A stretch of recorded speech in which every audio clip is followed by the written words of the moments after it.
दादा तुम्हाला ही आयडिया कशी आली तुम्हाला की हे ढासू जे तुम्ही जुगाड केलंय तर त्यावर तुम्ही थोडक्यात सांगा आम्हाला. सर 2019ला काय झालं, MIDC एकदम स्लॅग झाली, कोरोना आलता, त्यामुळे रोजगाराचं काही ऑप्शनच नव्हतं.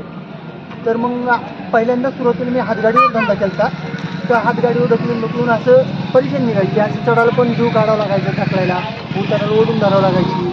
मग त्याच्यातून लई त्रास व्हायचा. मग त्याच्यातून मग आमच्या नवराबाईच्या विचारांनी हे जुगाड बनवायची कल्पना सुचली. बरोबर. गाव कुठलं म्हटलं तुमचं? बीड. बीडमध्ये ओढोणी तालुका, राजा हरिश्चंद्र पिंपरी. बरं. तर तुम्ही मग गावावरून आल्यानंतर कामानिमित्त इकडे आला? कामानिमित्त काम शोधत त्यातमध्ये डोंगरे साहेबांची सिक्युरिटी भेटली आपल्याला, आणि डोंगरे साहेबांनी चांगलं 3-4 वर्ष कामामध्ये सांभाळलं. तर नंतर 2019ला MIDC कमी आली. तर MIDC कमी आल्यानंतर मग काय ऑप्शनच नव्हता. तर मग आपली कल्पना एक किंवा आपला हातगाडीवर रसवंती चालू केली. पण त्या रसवंतीला खूप असा त्रास व्हायचा, चढायला ढकलायला उतरायला वाढायला हातगाडीवर, तर कारण मेहनतीचं काम आलं. मग त्याच्यानंतर हे ऑप्शन सुचलं की यूट्यूबला बघून वगैरे हे जुगाड बनवलं. अच्छा, म्हणजे हे ढासू आयडिया तुम्हाला युट्यूबवरून मिळाली? युट्यूबवरून भेटली. बरं. तुमच्या या आयडियाचा काही तरुणांना याचा लाभ होईल असं वाटतंय तुम्हाला? 100% लाभ होणार ना. जर कष्ट करण्याची जर तयारी असेल तर बिझनेस कधी पण उभा राहू शकतो. एक रोजगाराची संधी उभा राहू शकतो माणसाला. आता आम्ही हे काय दोघांचं तर रोजगाराची संधी उपलब्ध झालीच ना, आणि स्वतःच शेवटी काही पण असतं. तुम्हाला असं नाही वाटलं का जेव्हा हे करायला गेलोय आपण की बाबा याच्यामध्ये सक्सेस होईल की नाही होईल, तेव्हा तुमच्या घरच्यांनी तुम्हाला काय असं? घरच्यांचा पहिला मेन सपोर्ट, आणि दुसरा सपोर्ट मायनस जाण्याचे चान्सेस का कमी. तर आपल्याला जर असं गाळा वगैरे भाड्याने घ्यायचा असेल तर सगळ्यात पहिला बिझनेस मायनस व्हायचं कारण म्हणजे भाडं. भाड्यामध्ये जर माणूस मायनस गेला तर मग ऑप्शनच नाही ना काही. आणि आपल्याला ह्याचं वाचतंय भाडं, किंवा कुठं पण काही कार्यक्रम पार्टी असेल, काही बड्डे असेल, काही साखरपुडा वगैरे छोटे मोठे कार्यक्रम आपण अटेंड करू शकतो, किंवा यात्रा वगैरे. इकडं सगळ्यात पुणे जिल्ह्यामध्ये चालणारा उत्सव म्हणजे बैलगाडा शर्यत सगळ्यात महत्वाचा विषय. म्हणजे तुम्ही ही गाडी चालवत तुम्ही कुठल्याही ठिकाणी चालू शकतो. हिला 25-30चा स्पीड आहे चालायला. बरं. आणि मायलेजचा विचार केला तर प्रति 2.5 घंट्याला 1 लिटर, फक्त 2.5 घंटे जाते 1 लिटर. अरे एवढं चांगल्या प्रकारे मायलेज. बरं, आता मला सांगा की या गाडी बनवण्यामागे तुम्हाला खर्च किती आला, आणि याचं इंजन कोणतं होतं, आणि काय याची? आपलं इंजन आहे ना, पाण्याचं इंजन आहे, त्याच्यावर जुगाड बनवलेलं. पाण्याच्या इंजनवर जुगाड, गाडी पण चालती, आपली रसवंती पण चालती, आणि सर्व काही होतं त्याच्यात. आणि ह्याचा खर्च जर म्हणलं तर 1,65,000 रुपयापर्यंत खर्च. अच्छा, 1,65,000 रुपयामध्ये सगळं व्यवसाय उभा राहू शकतो. स्टेअरिंग वगैरे जर म्हटलं, याची जी बॉडी आहे, बॉडी कशीची आहे? टोटल बनवून देते आपल्याला, बनवून भेटतं हे पंजाबला, लुधियानामध्ये. अच्छा, पंजाबला मिळते? पंजाबला भेटतं. फक्त आपण त्यांना ऑर्डर द्यायची, ती जाऊन आपल्या भेट द्यायची, आपल्याला कशा स्टाईल मध्ये पाहिजे ओके ते त्या पद्धतीने ते बनवून देतात. म्हणजे बघा तुम्ही हे जो उद्योग आहे, आणि खरंच पंजाबमधून गाडी आणून तुम्ही वेगळ्या पद्धतीचा तुमचा व्यवसाय तुम्ही चालू केलाय. हो. आणि आज तुम्ही कसा रोजगार तुम्ही तुमचा उपलब्ध करताय? आणि एकदम चांगल्या पद्धतीने रोजगार आहे, काही प्रॉब्लेम नाही. काय तुम्ही पत्नी आणि तुम्ही दोघेही जण तुम्ही गाडीवर? ओके. बरं. छान, तुम्ही चांगल्या पद्धतीने हा जुगाड केलेला आहे. खरंच सर्व महाराष्ट्रातील तरुणांनी व मराठी तरुणांनी या अशा व्यवसायाकडे वळावला पाहिजे, आणि आपला स्वतःचा व्यावसायिक बनणे हा यांच्याकडून आपण शिकलं पाहिजे. तुमचं नाव काय दादा? वाल्मिक रोहिदास शिंदे. अच्छा, वाल्मिक रोहिदास शिंदे. चांगल्या पद्धतीचा तुम्ही व्यवसाय चालू केला आहे, आणि हा अख्खा महाराष्ट्र तुम्हाला बघतो आहे, आणि अशा या ढासू आयडियातून तुम्ही तुमचा रोजगार उपलब्ध करून खरंच तुम्ही कोरोना सारख्या या महामारीमधून तुम्ही असा या ढासू जुगाड तुम्हाला हातात मिळाला. बघा, म्हणजे एक आश्चर्यच म्हणावं लागेल की कोरोनानं तुम्हाला युटर्न दिला, राईट ना? बरोबर. तुम्ही पण ठरवलं तर चालू करू शकता, याला काही चालू करून नाही. इझिली ह्या हे जाऊन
तुम्ही जेव्हा हे जे सर्व करत होता तर तुम्हाला नाही वाटलं की हे पुढं सक्सेस व्हावं आपण याच्यामध्ये?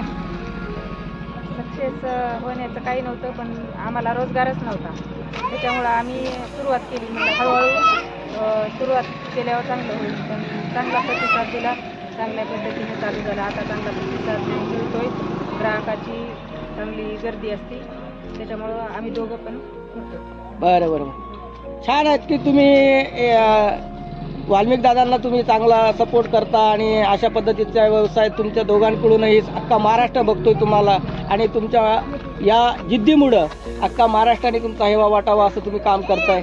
आणि सर्व मराठी तरुणांनी अशा व्यवसायाकडे वळावं, असा काहीतरी जुगाड केला पाहिजे आणि आपला उपजीविका त्यांनी तयार केली पाहिजे आणि स्वावलंबी बनले पाहिजे, आत्मनिर्भर बनले पाहिजे. स्वतःचा रोजगार स्वतः तयार करायचा, जेणेकरून आपण दुसऱ्यावर अवलंबून न राहता म्हणजे 2 रुपये भेटू रुपये भेटू, पण स्वतःच स्वतः करणं. आधी भारताचे पंतप्रधान नरेंद्र मोदी साहेब म्हणतात की तरुणांनी आत्मनिर्भर झालं पाहिजे, तरुणींनी आत्मनिर्भर झालं पाहिजे, बरोबर. म्हणून तुम्ही आत्मनिर्भर होण्याचा हा संदेश अख्ख्या महाराष्ट्राला तुम्ही देत आहे.